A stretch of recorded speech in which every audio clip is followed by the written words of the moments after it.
Welcome, everyone, to our Midlife Fight Club, podcast number 3. Hopefully, I have some good stuff for you today. Hopefully, you're watching the old stuff and getting some use out of it. 100 days left in this year.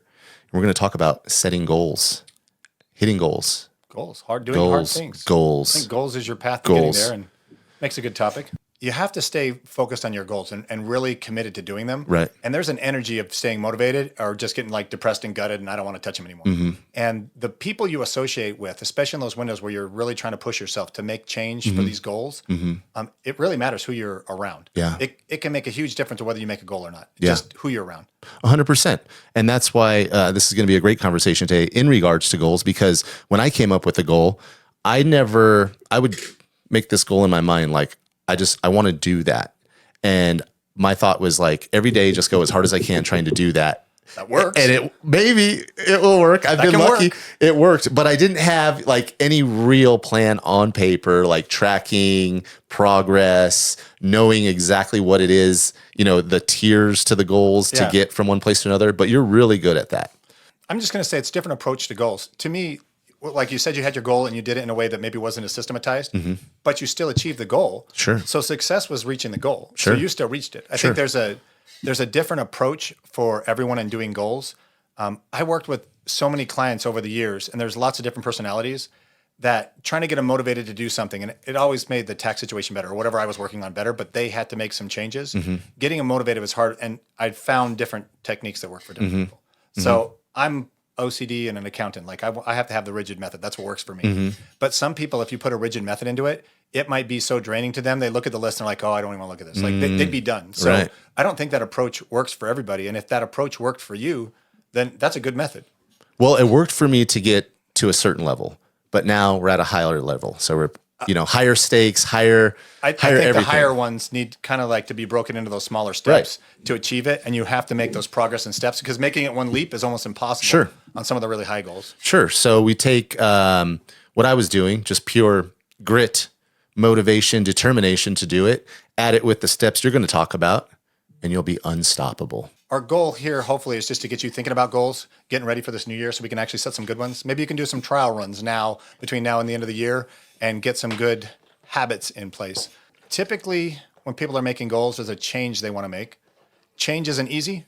You might pick something simple, but you should have a range of goals, some simple ones, some small ones, some large, some long-term, and have those mixed in so you can achieve some of the simpler ones while you're working on those longer ones. Keep yourself motivated. But in talking in goals, I find there's a lot of categories of goals, and it's good to even have a mix of that so you're not just working on one thing. Like you talked about, I want to physically change how I look. This is my goal parameters for the next window. If all your goals are physical, you can only do so much on that before your body's exhausted. You can't do anymore. Sure. So I think in that space, just to put out some topics for thought that we want to help get people thinking about today.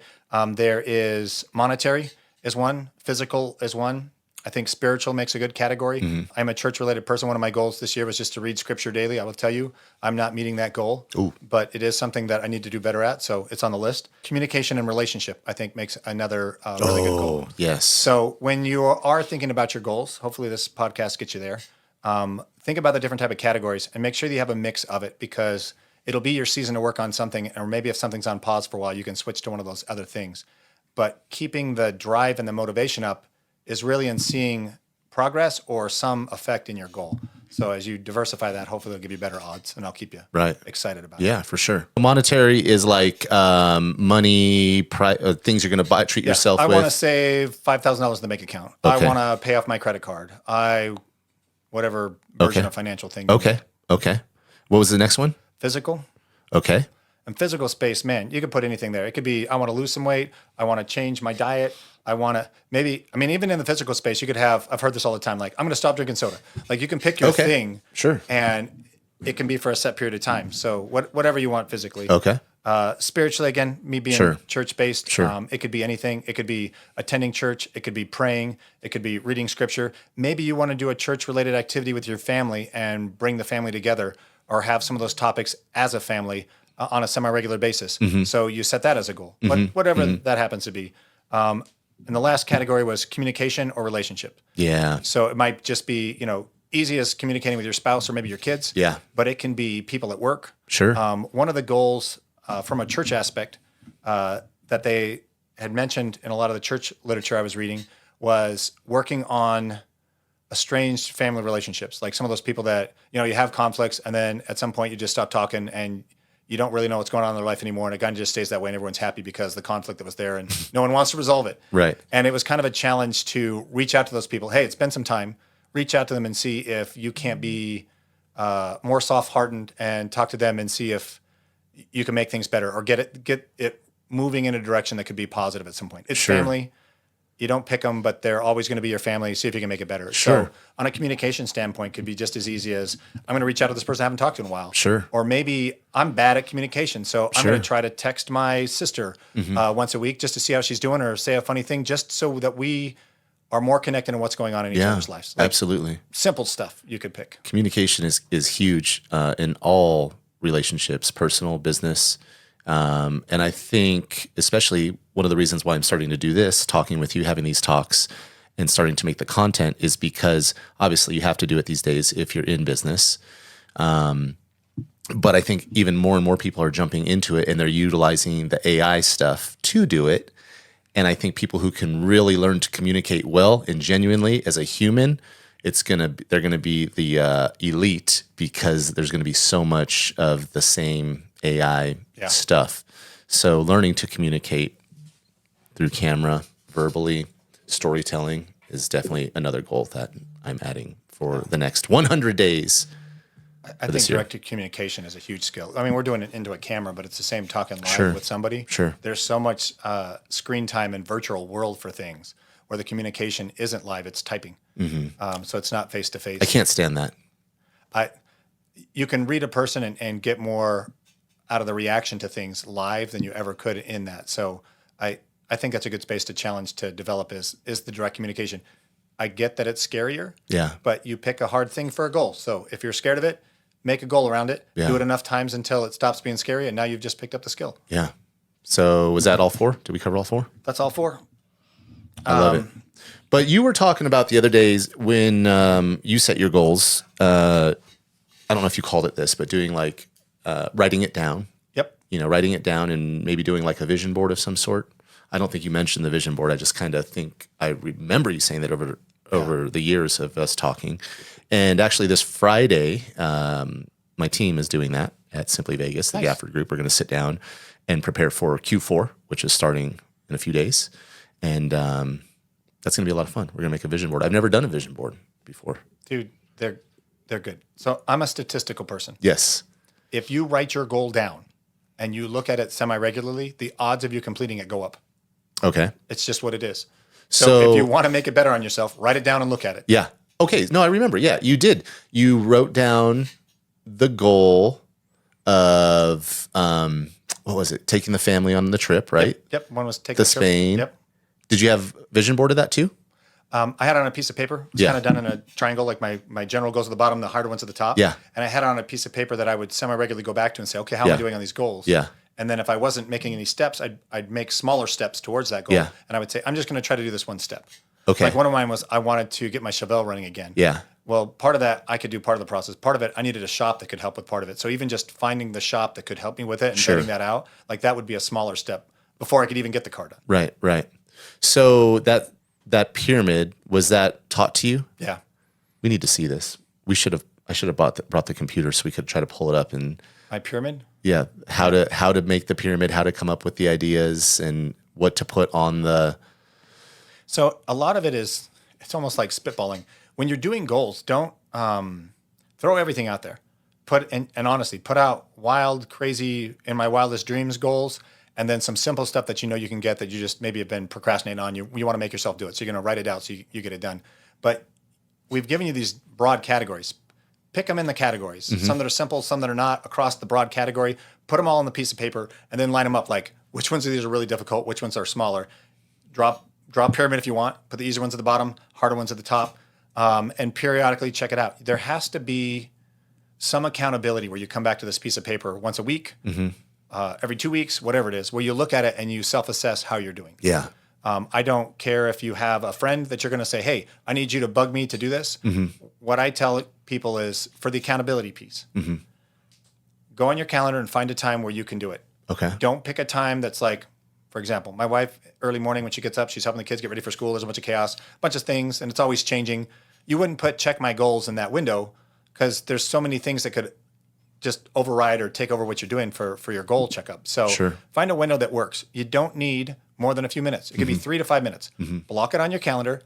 Put it on your calendar with an alarm. It goes off.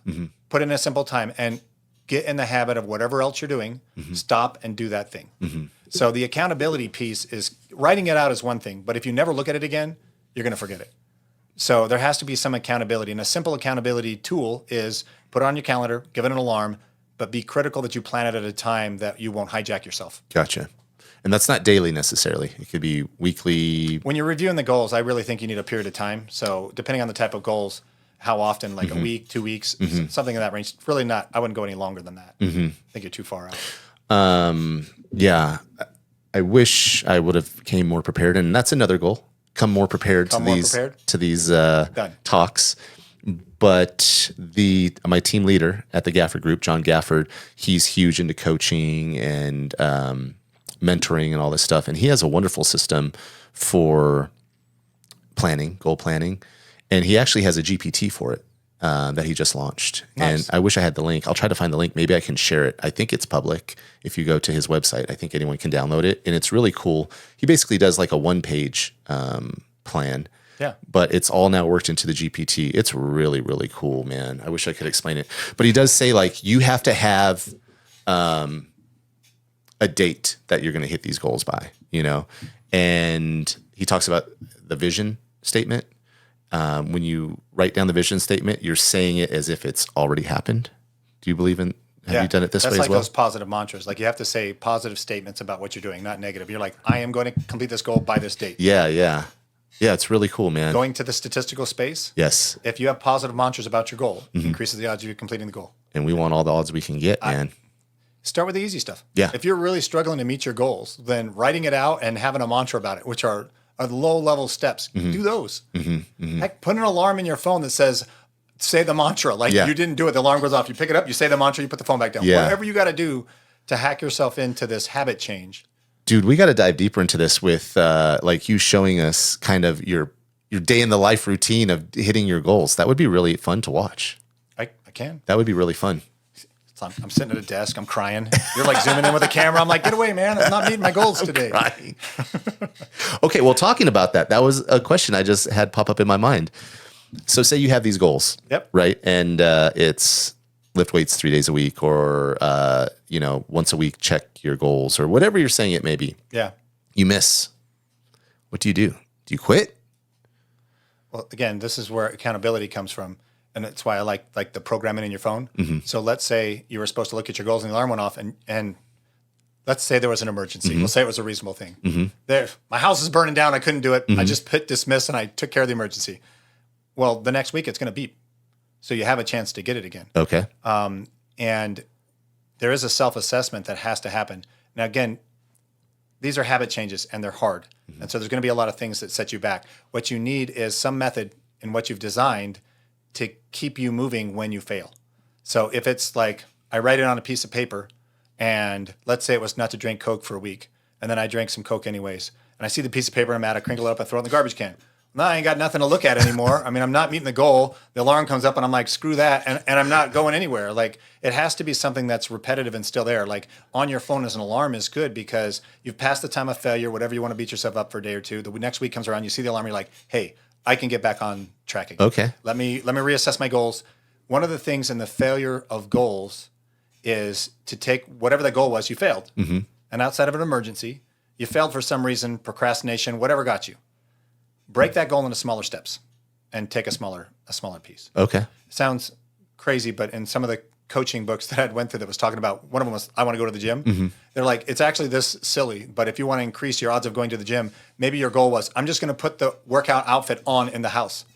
I'm going to put it on. That's all I'm going to do. I'm not going to go to the gym. I'm just going to start there. Or maybe I'm going to drive to the gym one time during the week and that's it. And you're doing your step, but you're not actually getting to the gym yet. There's a real thing of people having fear of stepping into that space that's new to them and working out. Dude. Maybe going to the gym would be terrifying. So when you start with the small steps of putting your gym clothes on and then you're just putting gym clothes on at home. Yeah. But really what you're doing is getting used to putting the gym clothes on. Yes. Now the gym clothes feel comfortable, not weird. Right. And you're not having all of these what feel weird all together. Yeah. So the gym clothes feel normal. Driving there now feels normal. Yeah. Now I'm just going in the door. Yeah. Now I'm picking a few exercises. So what they used for momentum was smaller steps. And the small steps may sound ridiculous to you. Like, I'm going to put on my gym clothes and then sit around the house for 5 minutes and take them off and be like, okay, I did the thing. But those small steps will get you to the long goal. Yeah. Because what you did in that moment, whatever you stopped those 5 minutes, is you said, in these 5 minutes, I'm working on my goal.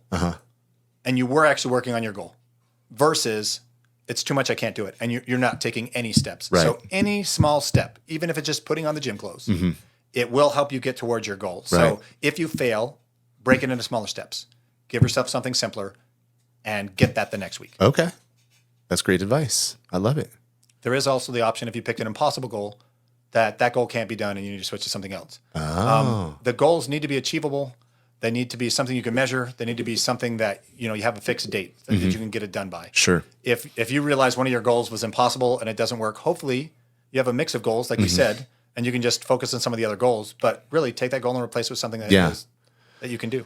Hopefully, something similar. How much time do you give yourself before you realize, oh, this is impossible? So Is there a minimum amount of time no. before you switch things up, or? So weekly, I prefer weekly for checking up on your goals and seeing where you're at. So every week you're going to be looking at them like, hey, where I'm at, what's this, what are they moving? If nothing's moving on any of your goals, you have a problem. If one seems to stall and you're working on the other ones to keep them moving, in the self-assessment period, one of the things I love to ask is, what's the goal you want to do the least? Where do you find that you have the least motivation? And not every week, but one of the weeks when you're going through doing self-assessment, here's goal number 3 that just keeps sitting there. I got goal number 1 and goal number 2. I replaced them with new goals. I'm doing the next goal number 1, goal number 2. Like goal number 3 is just sitting there. Like we all know I don't want to get to it. Right. When you're in that space, take goal number 3 and say, it's the first thing I'm going to do. Or you're doing the self-assessment and say, you know what, as soon as I'm done here, I'm going to do the first step on goal number 3. I tell my little girls all the time, like if we're cleaning the house or working on something they don't want to do, I'm like, what's the part you want to do the least? Do that first. Or if they're doing the homework from school, what's the part you want to do the least? Do that first. Yeah. Because they're doing the parts that are easy, dreading the thing they're going to come to. Yeah. And all that bad feeling is there until the thing finally comes up and you've been feeling the bad emotions for so long, all your energy's sapped. Right. Versus if you make yourself do it, whatever that make yourself do it method is. Yes. Accountability on one of the weeks, you're going to accept that goal hasn't moved for way too long. Yeah. This is the week. You're like, I'm going to do the hard thing. Yeah. As soon as you start, you immediately feel better because you know you're attacking the hard thing. Yes. You know you've procrastinated. Internally, you feel better about it. You're like, hey, I'm turning the corner. I'm doing the thing. I feel good about it. Once you complete the hard thing, the other goals are now easy. Right. Like you're on a high from, I feel great. I did the hard thing. Let me knock out these other ones. So accountability on the goals is also looking at what's not moving and saying, I'm going to finally do that one. If it's sitting there too long, that's the problem. One of the things, I like written out goals. I'm key on that. I use Post-its because they're going to change. Yeah. Hopefully they're going to change. Yeah. But on my Post-it list, I might have some long-term goals. But every week I take a new Post-it and I have the old Post-it. And I have to write everything down. I have to rewrite it again. This is my new Post-it. That one gets thrown away. The long-term goals, I'm writing repetitively, so I'm seeing them over and over and over again, getting them stuck in my head. But what it also makes you do is see that goal that's not moving. I just transferred them to the paper. I just transferred them paper. Like how many weeks am I going to transfer that same goal over the short term Right. and not get it? Well, the accountability is I'm making myself write it. I guess my own shame of, dang it, I see it again. You have to accept it because you're writing it down again. Or you're going to just not transfer it one time. Be like, we're just not going to transfer that goal anymore. I quit. I give up on it. But when you have to write it out, there's an accountability to seeing it that will also help trigger, okay, let me prioritize it. Or maybe you're writing them in a list and that's number 3 goal. Yeah. Maybe it needs to move to number 1. Maybe when you put it on top, it'll make you feel, and finding what works for you. I mean, we're given a bunch of different tactics and things to try. This is great. But use what works for you. What we want you to do is hit those goals. Yes. One of the things I wanted to point out on this, goals are like changing habits because it really is. They're difficult. There's a bunch of stuff online that says you build a new habit in 21 days. And people will be like, okay, so I'm going to do this thing for 21 days. And me, statistical person, I'm going to go out and research it. The habit changing really is different for every person and what their habit is and what their circumstances is. It isn't a 21 goal thing for everybody. And they say the average is about 2 months. Okay. So if you are picking something like, I want to work out regularly, and you get it for a couple weeks and then you fail for 1 week and you're getting back, don't beat yourself up. What you want is a solid 2 months of getting it to be like, okay, I got momentum behind this now. This goal will probably be, I have a habit change. I can stay on this now. Yeah. Shoot for the longer thing. I find sometimes people have a short expectation. Let's say it's 21 days. They get to the third, fourth week, fail, and they're like, man, I can't do this. Or they're beating themselves up. No, habits are hard to change. And it's really a 2 month or more window to have a real change. So be honest with yourself and allowing a little bit of space. Yeah. What's next? I was going to share a thing for me for goals and the writing them. So a lot of groups that do goals are like, put on a Post-it, put it on your mirror in the bathroom, whatever, you're brushing teeth, you can read the goals, blah, blah, blah, whatever your thing is. I have some ADHD to me. Not that I'm had some medical diagnosis or anything for it, but I've read enough books on it, and I definitely have some trends in that space. One of the things that happens for me, if I put a Post-it in a spot and then it stays there too long, I don't see it anymore because it became part of the space. It's regular for what I'm looking at. So my Post-its have to move, or that's why I rewrite them every week, is so that it's something different. Maybe I switch to a different color or switch it up. So even if you are going to do the thing and put it somewhere, if you're like me where if it sits there too long, it's not useful anymore, you have to be accountable to that. Okay, I'm going to move it. Or maybe I'm going to put it on the mirror, but every time I read it, I'm going to take it off the mirror and put it somewhere else because just the visual of it's in a weird spot will make me remember it. But if it stays in the same spot for too long, it becomes normal and your brain's like, yeah, it's that thing. Yeah, it's that thing. And I need to see it and think about it. Okay. So that's just another option on writing it out or using a Post-it. Sometimes the simple act of moving it is going to keep it more relevant. There's 3 parts to learning I wanted to get into. Oh, yeah. Learning. Okay. When you say there's 3 parts to learning, we're talking about learning anything or? Learning anything. I think it's applicable to goals, but this is like learning, memorizing school stuff. Oh, okay. I used it for that and studying tests. You got visual, auditory, and I'm going to kill the word kinesthetic. So it's basically touch. Oh, okay. Jiu-jitsu. It's visual, audio, and physical. Yes. So the more of those that you can do when you're trying to learn something, the higher odds of your brain retaining it. And in the space of goals, what we want is for your brain to be thinking about these goals regularly. We want it to retain it, not to push it out. So the more of those things you can do when you're setting up a goal, the better. You can think to yourself, I'm just going to do this goal. Maybe that's all you need to hear, and it's good enough. But when I'm doing it, writing it out is tactile. You're seeing it, it's visual. If you write it out and then read it, you're saying it out loud, you're hearing it auditorial. Okay. So you're hitting more spaces to help you retain it. So in the space of what are these simple things I can do to mind hack myself to do better at these goals? Yeah. Use the 3 learning options. Try to integrate as much of that as possible into the repetition of the goal you want, or even if it's just a positive statement about the goal that you want. Yeah. The more that you can add more pieces to it, the higher likeliness of it being retained and you keeping it long term. Oh, I love it. How do you force yourself to get going? The reward system. Oh, the reward system. Yeah, you got to have some method of reward system. I'm gonna dive into another list of 5 things. Okay. So again, read a lot of books on self-help. One of the ones I really like is the 5 Love Languages book. Okay. And it really has to do with what motivates you. It's in a relationship standpoint, but I find that these work in motivating team members too, as long as it's within the safe boxes of what HR will allow. But people have different things that drive them and motivate them. And they put them in 5 categories: acts of service, receiving gifts, quality time, words of affirmation, physical touch. So the physical touch when it gets you in trouble. Most of the other ones you can use in an office environment and they'll work fine. Knowing what works for you or what's your type really helps. And then when you have a goal, you can set the reward to be something that you like. It can even be with a significant other. Hey, if I meet this goal, then we get to do a movie night and I get to pick this time. Oh. And so I have a reward that I'm trying to chase. There has to be purpose. Everything's about self-motivation, and that's very difficult. So when you're setting up your goals, find something that works for you, not just a whatever I picked a goal, but something that's really motivating for you. And if it's a hard goal, make sure you're using the thing that works for you best. Okay. Like some people, words of affirmation could be a small thing, but you want to hear that your accomplishment was good. Well, what if you're working these goals all by yourself? What if you don't have a significant other and it's just you working on it? And you get done. You want someone to say, hey, good job. Well, you're going to need somebody that you bring in as accountability. Say, hey, I'm going to work on this for a week. Check in with me when I'm done. I just want someone to hold me accountable to it. I guarantee when you go to that person, especially if it's a friend or anyone of yours, and you're like, hey, they're going to say, hey, did you do the thing? And you're like, I did it. They're going to say something positive. They're going to say, good job, or Right. hey, that's cool, or I'm glad you did it. Right. Set yourself up so that that's there. So even that simple thing is telling a friend to follow up with me. Mm-hmm.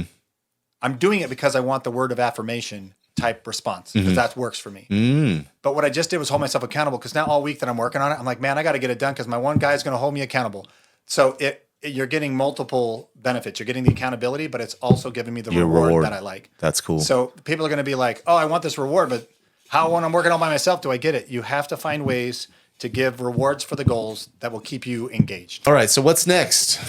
Just on the positive mantras type things, Mm-hmm. smaller ones work better, but you can have long ones. Like you had one that had several things in it, works Yeah. really well. It was still short though. It was like, The shorter it is, the better it is. You can't have something so long you're forgetting the pieces. Yeah. And then the test is, can I remember the mantra? Like now it's getting too Yeah. long. Another thing that I find works really well is music, and not that that's for everybody, but as an example, let's say I want my kids to clean their room and they don't want to clean their room. If I put on some of the music they really like, just pumped up jams that are their favorites, and I'm like, okay, we need to clean the room, they will run in there and start cleaning, and they're almost more excited to clean. It's just that the music put them in a mindset. The music is a positive thing. Yeah. They hear the music. They're thinking of all the positive memories they have with the music, or dancing or whatever they like. Yeah. It puts them in a good mindset. And they're like, now I'm going to go approach the Yeah. room. Oh, yeah. So if you're struggling with the goal, just an easy thing there is find some of your favorite songs, play that, and then try to get on whatever the task is. Yeah. And if music isn't your thing, maybe there's another hack of a type that works for you. I've even had it as simple as, take this dopamine nation that we're all on and we look at our phone 1,000 times. If you want to do the hard thing, put your phone down and say, look, I'm going to give myself a 30-minute window. I'm going to try to accomplish this goal, and I don't get the phone until I get done. there you go. Or maybe I'm going to put 30 minutes in, and whether I achieve it or not, I'm going to do 30 minutes of work, and then I get the phone back.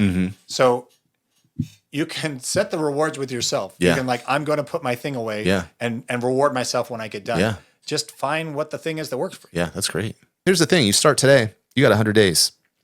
You start tomorrow, you got 99 days. That's a good start to go into 2026. And do you want to be on December 31st, New Year's Eve, drunk, mad at yourself because you didn't lose that 10 pounds, or you didn't try out for that amateur MMA team, or you didn't, whatever it was, you didn't hit your goals because you just didn't have a plan or didn't even try? And if you really want accountability, post your goals as long as they're PG.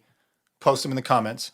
You know what? Maybe your goal is creating content, talk about it, make a little video, tag Midlife Fight Club, tag myself, Chance Vanek, I got tag even better.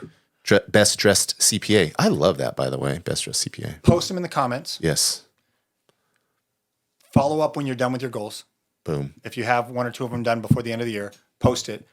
We're going to bring you on the show Oh, to comment, talking about your goals and how we accomplished them. We'll have a follow-up to the goals thing on what the next steps are, but we'll do it with a live person. It can be who's posting and achieving it through the goal. wow. Let's give you a reward Yeah. to keep you motivated for your goals. If you're bold enough to put them out there, put them out there. Tell us when you're done. We'll draw from that before the end of the year. Not enough time is really common. And I think with not enough time, everyone's busy. They have a lot of things to do. So you have to find that window that isn't full of a lot of things and say, I'm going to prioritize. We talked to one of the other ones about taking your day and breaking it up into blocks of time and saying, these blocks of time is for work, or these for personal, this is for personal development. You have to have a block of time that's for yourself. One of the things I put in here is consider how your health can affect your energy and how that applies to doing goals and hard things. So you might have a goal where you want to lift a bunch of weights, but maybe you really need to improve your diet a little bit, and then getting to the weights is going to be easier, or that's really sapping all your energy. For example, if I was to drink soda all the time, which I do during tax season, it's horrible for you. And then I have to get my body back to feeling healthy again after tax season's done. If you're not on it, you have a lot more energy than when you are. Right. But once you get on it, your body gets used to it all the time. And if you're not on it, you feel really ran down. So when you're trying to give yourself some hard goals, especially in that physical space, and you feel like you're struggling, one of the things to consider is look at the status of your health. Maybe what we want to do is pick a smaller goal that's health related and improve our health just a little bit, and then try to tackle that goal. And again, that would work in those small steps. And then other things, I say self-doubt's an easy one. We've talked about mantras and a lot of different things to try to get over that, or have an accountability or a friend, or giving yourself a reward system. Those are ways to get past that. Another one is actual inability. I wanted to put that on the list. Sometimes people make goals that just are not possible. And I said, make your wildest goals out there. Great. But like, if I was put on there, I want to be president of the United States. I don't want to be that. Right. That's what it would take for me to get there at this point now. Sure. But make a realistic goal. And if some of them are on there too long, you have to assess, is this even possible? Like, I want to make lofty goals, but lofty possible goals. Those are all my points. I love that.